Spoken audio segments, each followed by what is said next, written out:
Non. Oui, Hein, tu me protèges. Je le sais. Contre toi-même. La rencontre du Rocher, du Trisac. Écoute, Benoît, quand je parle. Sophie, bonjour. Sophie, bonjour. Bonjour, Benoît. Hier, je suis allé à la tour, puis on parlait avec Alexandre Barrette puis Guy Barois, puis je sais pas si ça va être dans puis à un moment donné, on s'est dit, ce qui est important aujourd'hui au Québec, là, c'est qui dit quoi, pas qu'est-ce qui est dit. Ah oui. Et là, on prend position sur la personne qui a un message qui peut convenir et qui peut te convenir même si t'es pas d'accord sur d'autres sujets avec cette personne-là. Puis Alexandre Barrette donnait un exemple, tu sais, sur les chroniques, il y a des moments où on est d'accord avec toi, des moments où on ne l'est pas, mais c'est un droit absolu de pouvoir s'exprimer. Mais là, aujourd'hui, on regarde qui dit quoi, on y saute dessus avant même de savoir c'est quoi le message. Voilà, on tout à fait. Tu as tout à fait raison. Ben, merci d'avoir pris ma défense à la tour. Et, c'est pas ta défense, c'est une mise en contexte. C'est une mise en... Ah oui. Là, c'est lancé. Ginette Renaud. Oui, alors Ginette Renaud, écoute, c'est vraiment comme un pavé dans la mare du milieu de l'édition et du milieu de la musique depuis quelques semaines. Depuis qu'on sait que Ginette Renaud, donc, est un monument au Québec, a écrit son autobiographie en collaboration avec Lambert et elle a sorti un nouvel album et il va être disponible uniquement sur le web et dans les gens coutus. Donc, c'est son producteur, gérant, Nicolas Lemieux, qui a pris cette décision-là.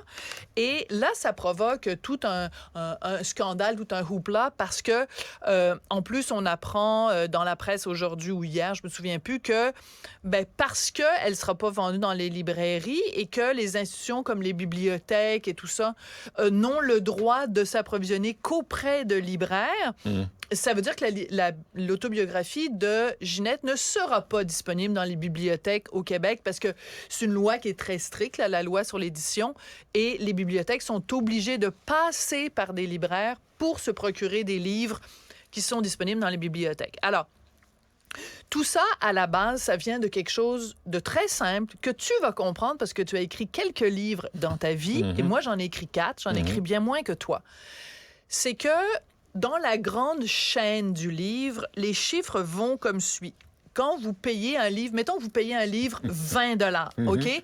C'est important pour les gens de savoir qu'il y a 30% qui va à l'éditeur, 20% qui va au diffuseur, 40% qui est pris par les libraires. Faites le calcul, 40 plus 20 plus 30, il reste juste 10%. Et en moyenne, à moins d'auteurs vraiment dont on sait à l'avance qu'ils seront d'immenses best-sellers et ils peuvent aller chercher jusqu'à 15%, mais en général, la norme dans le milieu de l'édition, c'est 10%. Tu as écrit des livres, tu as sûrement obtenu 10%. Moi, j'ai écrit 4 livres et je recevais 10% de droits d'auteur. C'est peu. C'est très peu.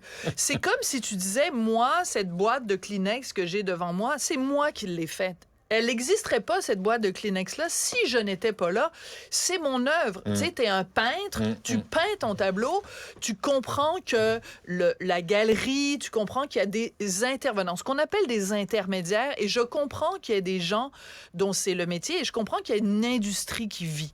Mais il reste que chaque fois que j'ai fait un livre et que je recevais 1 an plus tard, mon chèque de droit d'auteur, je trouvais ça toujours famélique. Et pourtant, tous les livres que j'ai faits ont été des best-sellers. On se rappelle qu'au Québec, à partir de 5000 livres vendus, c'est un best-seller. Donc, quand j'ai écrit la biographie de Jean-Pierre Ferland, ça a été un best-seller. J'ai écrit un recueil de chroniques, un best-seller. Et j'ai écrit 2 livres sur les relations amoureuses qui ont aussi été des best-sellers. Je ne me suis pas mis riche avec ça. Et je comprends qu'un éditeur, il y a énormément de travail d'édition. Parce que moi, je suis arrivée avec mon tapuscrit ou avec mon manuscrit.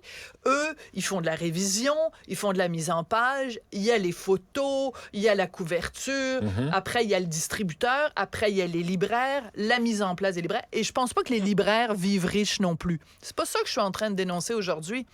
Ce que je suis en train de dire, c'est le coup d'éclat que font Ginette Renaud et Nicolas Lemieux doit être un électrochoc pour le milieu de l'édition et le milieu des livres au Québec, parce que je suis sûre qu'il y a beaucoup d'auteurs qui regardent Ginette aller en se disant j'aurais aimé avoir les couilles de Ginette. La répartition là, sur les revenus d'un livre, c'est insensé. C'est insensé. Je vais te donner l'exemple là, des livres pour enfants que j'ai faits avec Belle Brute. C'est un couple là, qui est illustrateur. Le livre n'existe pas si les illustrateurs sont pas là. Fort bien. Et vice-versa. Le livre n'existe pas si moi, je savais avec le concept et l'idée et tout l'univers. Ben, sais-tu quoi? Je faisais pas 10 %. Je fais pas 10 %. Parce que tu partageais ton 10 moitié-moitié avec le moi, les dessinateurs. Moi, j'ai décidé, puisque eux autres, les illustrateurs sont aussi importants que moi, on se partage les droits d'auteur 10 % Mais il y a personne qui a dit, savez-vous quoi?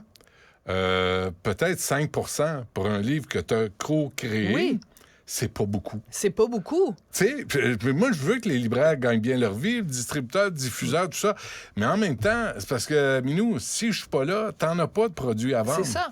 C'est que quand on regarde la répartition, Benoît, la personne dans la chaîne du livre, dans la tarte du livre, là, tu sais, quand tu prends de la tarte, la plus petite portion, donc ce qu'on appelle communément la portion congrue, c'est la personne qui est la plus importante, normalement, dans la chaîne. C'est toujours bien toi qui l'as écrit, le maudit livre. Alors, je comprends tout à fait le contexte, puis je comprends, puis je suis pas en train de dire il faut remettre en question tout.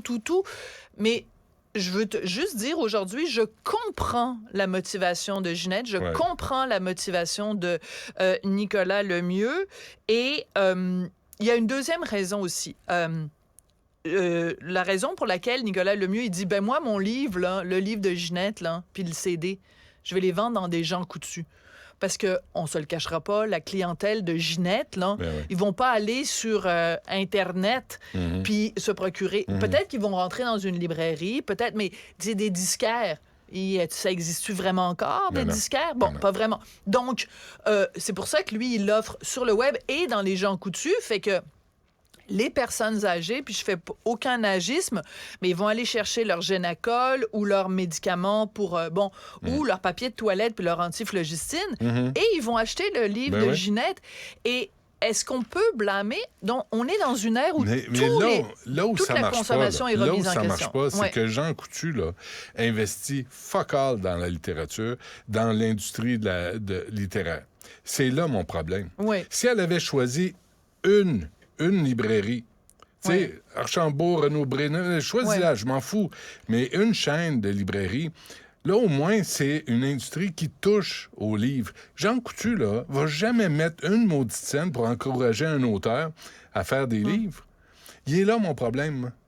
Oui, mais comment aurait-elle pu faire ça si elle n'était pas passée... Il aurait fallu, pour faire ça, qu'elle passe par un éditeur régulier. Il est temps qu'on revoie tout ça. Elle n'aurait pas eu le droit à plus de 10 %. En plus, le livre est coécrit. Non, mais c'est ça le problème. Mais tu sais, 40 % puis 20 % puis 30 % excusez-moi, là, mais c'est pas des chiffres coulés dans le béton, ça. Ça pourrait changer. On pourrait en donner 25 à un, puis 18 à l'autre, pour en donner un peu plus aux auteurs. Parce que les auteurs, au Québec, je te dis, je l'ai vécu, tu crèves de faim. Si c'est ton seul... on s'entend revenu, que Ginette, ça n'est pas son seul revenu, mais c'est juste la question de remettre dans les poches de la personne qui est à l'origine de la création, il me semble, peut-être juste une meilleure reconnaissance. Et ce que je m'apprêtais à dire tout à l'heure, c'est que, tu sais, avec les Uber, avec les Amazon, avec toutes ces entreprises-là, on est en train de complètement changer la façon dont on consomme, la façon dont on se produit, la façon dont tous les échanges commerciaux sont... Les gens reprennent le contrôle. Je te donne un exemple. L'utilité des intermédiaires. Est-ce qu'on a besoin d'autant d'intermédiaires quand on produit n'importe quoi, un livre... Mais c'est ça. Parce que maintenant, les gens font de la musique chez eux. Ils n'ont même plus besoin d'aller en studio. Tu as ton truc, tu as ton équipement. Donc, de plus en plus, les gens se sont réappropriés leurs propres moyens de production. Et on le voit à tous les niveaux, que ce soit dans des gens qui font des films, des gens qui font des disques, etc. Donc, la prochaine étape, c'est sûr que ça allait être les maisons d'édition. Donc, Ginette, elle a décidé d'auto-produire son livre, comme ça s'est toujours fait, c'est-à-dire des gens qui publiaient à compte d'auteur. Ça s'est toujours bien déjà fait. Et pourquoi les gens publiaient à compte d'auteur? Dans les librairies. Oui. Même publié à compte d'auteur, il se ramassait dans les librairies. Ben, là moi, toujours, ce que j'aimerais, c'est que ouais. si Jean Coutu embarque là-dedans, bien, que Jean Coutu ouvre un fonds pour les auteurs, puis qu'il ouvre des concours, puis qu'il aide des auteurs, des nouveaux auteurs, par exemple. C'est une suggestion. Moi, je veux parler absolument à Nicolas Lemieux parce que c'est un gars qui me fascine. Je trouve que c'est un gars qui fait les choses différemment, puis j'aime ça, les gens qui font les choses différemment. Donc, je te donnerai des nouvelles quand tu viendras à l'émission. On t'écoute à 2h30. Merci. Merci. Écoutez Sophie Durocher avec Richard Martineau dans le balado Devine qui vient